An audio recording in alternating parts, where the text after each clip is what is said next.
Brooke Carter was the golden girl of Silver Valley High, and Coach Landon Hayes was the trusted adult everyone admired. Until their secret relationship spiraled into a nightmare that ended in bloodshed. Silver Valley was the kind of small town people rarely left and even more rarely forgot. Tucked away in a quiet corner of the Midwest, it was the type of place where neighbors still waved, church bells rang every Sunday, and teenagers dreamed of escaping to something bigger. But despite its postcard charm, Silver Valley had a way of hiding the truth beneath its polished surface.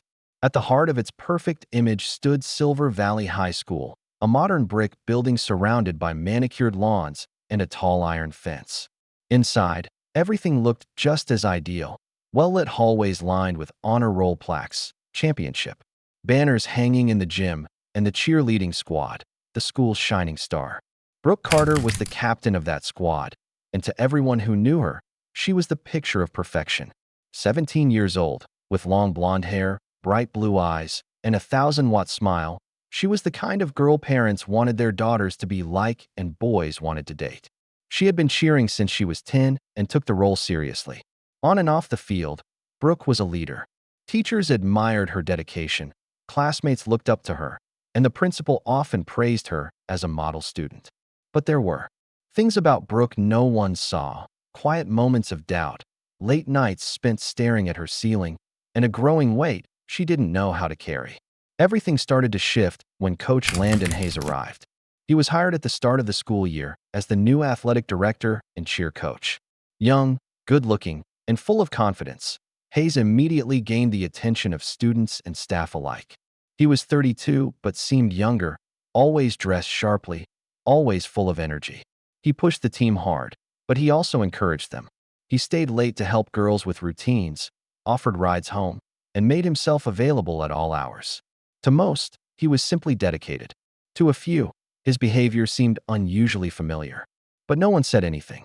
After all, the team was winning again, spirits were high, and the school liked results. Brooke and Coach Hayes grew close quickly. At first, it was nothing obvious, just small moments. He praised her more than the others. He asked for her opinion during meetings. He gave her extra time during practice. Brooke, caught in the rush of being seen and valued by someone older and influential, didn't question it. It felt like support, like encouragement. But over time, those moments turned into text messages that lasted late into the night, private conversations behind closed doors, and changes in Brooke's behavior. She became more withdrawn around her peers. She stopped sharing things with her friends, especially her best friend Lena. Rumors began to stir. Whispers floated through the cafeteria and locker rooms. Some said they had seen Brooke leaving Hayes' office after hours.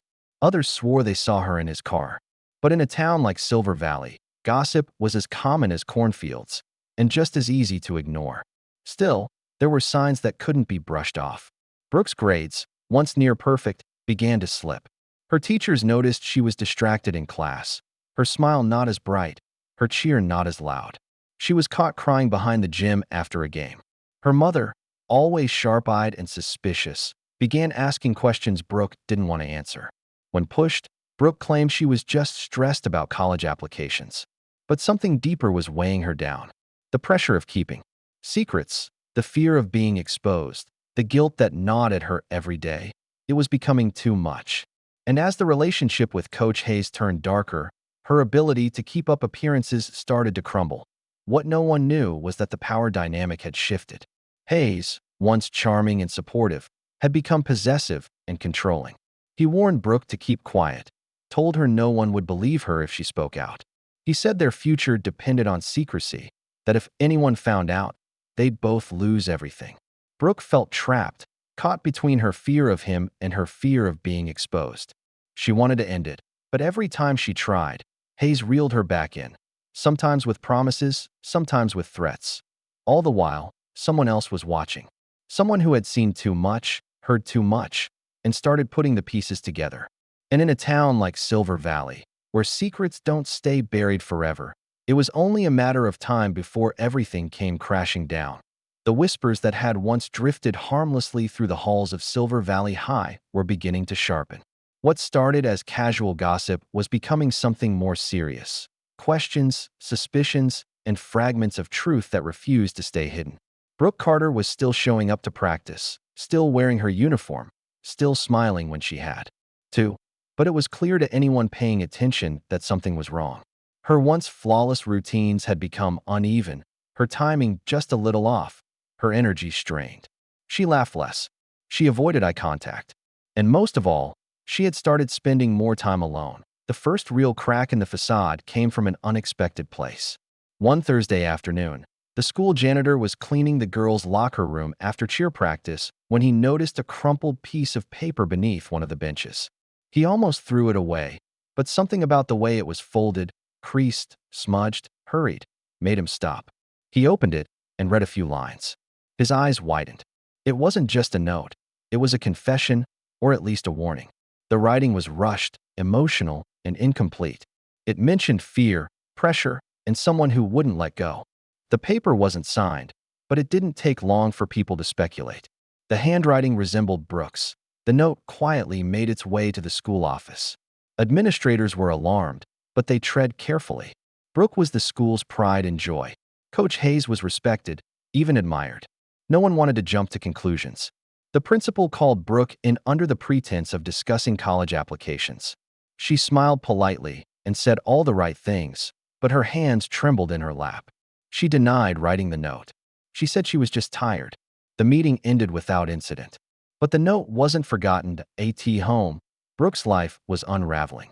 Her parents, once proud of her achievements, had grown concerned by her sudden mood swings. Her mother, in particular, began asking pointed questions. Why wasn't she spending time with Lena anymore? Why was her phone always on silent? Why did she seem scared? Brooke brushed it all off, telling them she was overwhelmed with the pressure of senior year. But she knew they didn't believe her. Behind closed doors, things with Coach Hayes had taken a darker turn.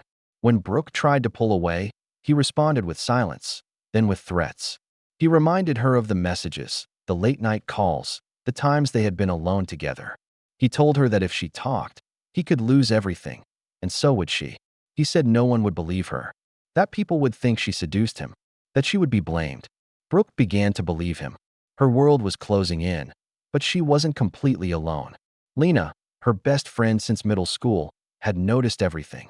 The lies, the distance, the fear in Brooke's eyes. Lena had once been part of every secret, every joke, every plan. But lately, she had been shut out. Then, one evening while Brooke was in the shower during a sleepover, Lena found the hidden phone, tucked under Brooke's mattress, face down, with no case. Curiosity led her to open it. What she saw made her blood run cold. Messages. Dozens of them. Some flattering, some angry, some disturbingly manipulative. They were from Coach Hayes. He called Brooke his secret. He told her he dreamed of her every night. Then, just days later, another message said, "If you tell anyone, it's over for both of us." Lena didn't know what to do. She took screenshots and sent them to her older brother, who worked as a freelance journalist. He forwarded them anonymously to the school.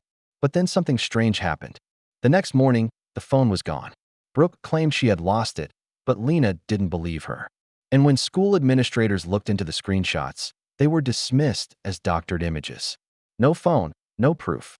The whispers turned to silence again. Lena grew paranoid. A few days later, she opened her locker to find a folded note waiting for her. It wasn't signed. It was short. Just 4 words. Stop digging or else. She didn't tell anyone. She started keeping to herself. She avoided Brooke. She stopped showing up to cheer practice altogether. Meanwhile, Brooke became more isolated than ever. She was caught in a nightmare with no clear escape. Every move she made was watched. Every step away from Hayes was met with a consequence. The person she once thought cared for her had become her captor. She wanted to tell someone. She wanted to scream. But fear had become a cage, and it was closing in fast. The rain that Saturday morning fell in slow, steady sheets, coating Silver Valley in a thick layer of gray. Most people stayed inside, grateful for a break from the heat and noise of late summer. But for one local jogger, the morning routine wouldn't change. She followed her usual trail through the woods behind Silver Valley High, headphones in, hood up, her shoes kicking up muddy leaves along the narrow dirt path. She almost didn't notice it at first, a flash of red, half submerged in the wet ground. When she doubled back to check, she froze that it was a cheerleading shoe. Still laced, damp with mud, unmistakably part of the school uniform. She recognized it immediately, Brooke Carter's, the team captain's. The girl who hadn't shown up to school in 3 days. At first, people had assumed Brooke was sick, or had taken a spontaneous trip. But now, with one shoe lying in the woods and no sign of her anywhere, everything changed. Within hours, the area was flooded with police tape, forensic vans, and news cameras. Dogs were brought in.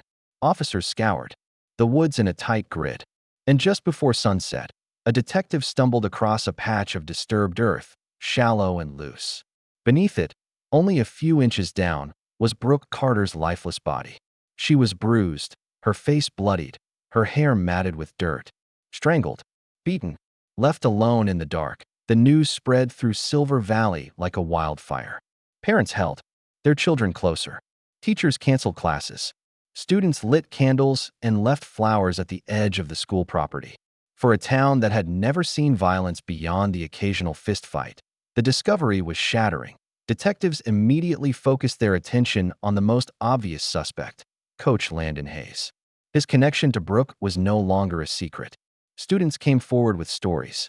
They'd seen the way he looked at her, how often they were alone, how she changed after he became coach. Some admitted they had kept quiet out of fear or disbelief. But now, with Brooke gone, their silence turned to anger. The police searched Hayes' apartment with a warrant. Inside, they found a locked cabinet tucked inside his closet. It contained a small stack of personal items that didn't belong to him. A bracelet with Brooke's name on it, a pink journal, and several printed photos, some candid, clearly taken, without Brooke's knowledge. Most disturbing of all was the journal. Brooke had written about Hayes in detail, describing the pressure he put on her to keep their relationship secret, how he manipulated her, how scared she had become. She wrote that she planned to end things, that she wanted to tell someone. Hayes was arrested and brought in for questioning. He denied everything, claimed the journal was planted, said the bracelet was a gift she had left behind. When shown the photos, he said Brooke had given them to him. His defense was that she was the one who initiated everything, that she became obsessed, that when he tried to set boundaries, she threatened to expose him. But the evidence seemed strong. The journal, the photos, the stories from students. It all pointed to one conclusion. Hayes had something to do with Brooke's death.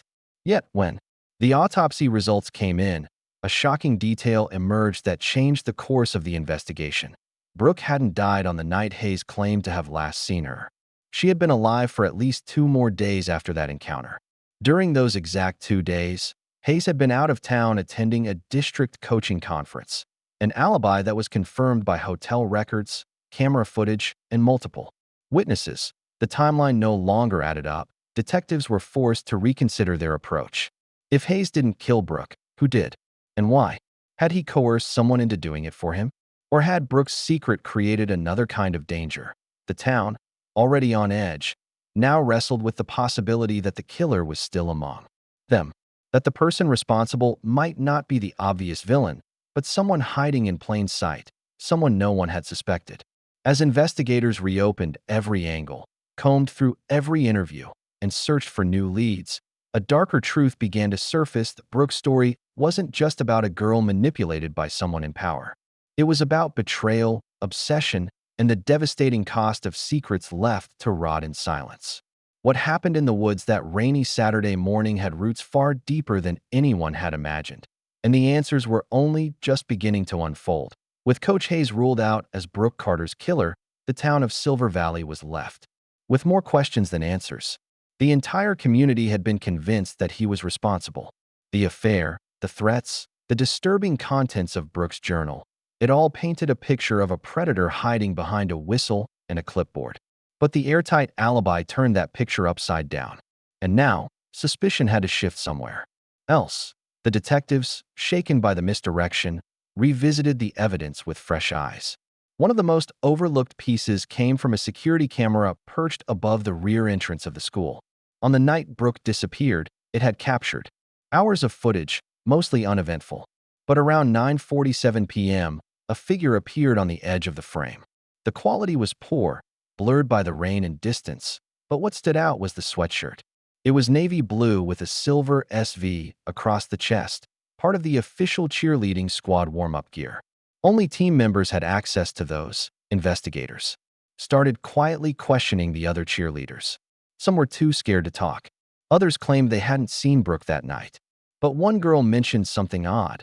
Lena Walker, Brooke's former best friend, had been acting strangely. She had quit the team abruptly, hadn't shown up for practice in days, and avoided anyone who asked about Brooke. When asked why, she just said she was done with all of it. Detectives brought Lena in for questioning. She looked pale and tired, with dark circles under her eyes and hands that wouldn't stop shaking. At first, she denied everything. She said she hadn't spoken to Brooke in weeks. But her story was riddled with contradictions. When asked where she was on the night Brooke disappeared, she said she was home alone. When asked if she'd seen anything unusual in the days before Brooke's death, she clammed up. Her silence spoke volumes. Then came the final breakthrough. A forensic team re-examining Brooke's locker found a small fragment of torn fabric caught in the back hinge. Testing confirmed it matched Lena's cheer uniform. They also found soil and pine needles in Lena's car trunk, soil consistent with the area where Brooke had been buried. Lena was arrested 2 days later. What came next stunned everyone. Lena confessed, not right away, but gradually, through a series of broken interviews over the span of a week. Her version of events was tragic and chilling. She had known about the affair from the beginning. Brooke had told her everything when it started, swearing her to secrecy. Lena had begged her to stop, warned her it was dangerous. But Brooke didn't listen. As the relationship with Hayes grew more toxic, so did Brooke's behavior. She became possessive, paranoid, and withdrawn. And Lena felt like she was losing her best friend. Eventually, Lena threatened to go to the school. She said if Brooke didn't end it, she would tell someone. That's when the real shift began. Brooke lashed out, accusing Lena of jealousy, betrayal, and trying to ruin her life. Their friendship collapsed. Lena told investigators that Brooke had become a stranger, someone she didn't recognize. But even after all that, she couldn't stop worrying. She knew Brooke was spiraling, and she feared something terrible would happen on the night Brooke died. Lena said she had gone to meet her in the woods to talk. She wanted to reason with her, to make her see how far she'd fallen. But the conversation quickly escalated into an argument. Accusations were thrown. Tears turned to shouting. Brooke pushed her. Lena shoved back. In a moment of blind panic, she picked up a rock from the ground and struck her. Once, then again. The second blow was fatal. Lena stood over her friend's body, trembling, soaked by the rain. She didn't know what to do. Driven by fear, guilt, and shock, she dragged Brooke's body to a nearby clearing, covered her with leaves and dirt, and fled. She claimed it was never planned. Not murder, she insisted. A mistake. A horrible mistake. But investigators weren't so sure. They pointed out the note left in Lena's locker. The forged screenshots she had anonymously leaked to the principal, painting Hayes as a sole aggressor. The timing. The motive. It looked less like a tragic accident and more like a calculated cover-up. Prosecutors charged Lena with second-degree murder and obstruction of justice. She pled not guilty at first, then changed her plea when the trial began. The courtroom was packed. Parents, teachers, students, all trying to understand how two best friends, inseparable since childhood, had ended up on opposite sides of a grave that in the end, Lena was sentenced to 25 years in prison. The truth had surfaced, but it brought little peace. Because what Silver Valley learned that year was that monsters don't always look like villains. Sometimes, they wear the same uniform, smile the same smile, and sit right beside you in class. After Lena Walker's sentencing, Silver Valley changed forever. The perfect illusion it had projected for so many years shattered, replaced with caution, grief, and the quiet hum of unfinished conversations. The shock of Brooke Carter's death wasn't something the town could simply move past. It lingered in classrooms, in parking lots, in the silent stares exchanged between students who used to laugh together. The loss didn't just belong to her parents or her team. It belonged to everyone who once believed that something like this could never happen here. The high school tried to return to normal, though nothing felt the same. A new cheerleading coach was hired. Tryouts were held. The gym was repainted. Brooke's name was etched into a brass plaque above the trophy case with a brief inscription that read, "Forever in our hearts." But students whispered behind closed doors, unsure whether to feel relieved or afraid. The truth had come out, yes, but it wasn't the truth they expected. Coach Landon Hayes had been released from custody after Lena's confession, but his reputation was beyond repair. Parents protested when he tried to return to teaching. The school board eventually paid him a severance to quietly resign. He left Silver Valley a week later without fanfare, his car packed with boxes, his head low. Some said he got what he deserved, even if he wasn't the killer. Others said he had been manipulated too, caught in something he didn't fully understand until it was too late. No charges were ever filed against him. Technically, he broke no laws, but the town had judged him. Already, his name would never be spoken with respect again. Lena's family moved away shortly after the trial. Their house stood empty for months before someone from out of town bought it. Some neighbors refused to walk past it. Others crossed the street when they did. No one wanted to remember the girl who had once smiled so brightly on the sidelines, now spending her days behind bars. The Walker family left behind more than just furniture. They left behind a stain no one could scrub clean. Brooke's parents, Michael and Aaron Carter, became ghosts of themselves. Aaron left her job at the real estate office. Michael stopped coaching Little League. Their grief was too big for the town to carry with them. They eventually moved to the edge of Silver Valley, closer to the lake, away from the places that reminded them of pep rallies, Friday night lights, and cheer competitions. Every year on Brooke's birthday, they released a white balloon into the sky from their backyard. No guests, no photos, just silence. But one mystery never stopped haunting Silver Valley. Who left the flowers? It started 1 month after Brooke's funeral. A single bouquet of white lilies appeared on the edge of the woods where her body had been found. No card, no name, just flowers, fresh and carefully placed. The next month, they appeared again, and again the month after that. For weeks, without fail, even through the winter, even in the pouring rain. Always the same bouquet, always the same spot. Speculation spread. Some believed it was Brooke's mother, slipping away early in the morning to avoid attention. Others swore it had to be Hayes, trying to atone in the only way he could. A few whispered that maybe it was Lena herself, arranging for the flowers to be delivered from prison as part of some unspoken guilt. But no one ever found out the truth. And maybe that was the point. Some things weren't meant to be explained. As time passed, the story faded from headlines, but never from memory. Brooke's classmates graduated. New students filled the hallways. The cheer team rebuilt. But there was always a shadow hanging over the school. An unspoken rule not to talk about what happened. Not to say her name in the gym. Not to ask too many questions. Yet the town itself never fully healed. The story had changed the way people looked at each other. How they trusted. How they parented. It taught them that evil didn't always wear a mask. That love could be twisted. That friendship could fracture in the darkest ways. And maybe most painfully, it taught them that sometimes there are no heroes in a story. Just victims. Just consequences. At the edge of the woods, the lilies still came. Every month. Without fail. A quiet reminder that even when justice is served, some wounds never close. Some losses never stop echoing. And some stories, no matter how buried, are never truly over. Their names would go from whispered admiration to haunting headlines as a deadly betrayal unfolded behind the closed doors of a picture-perfect town.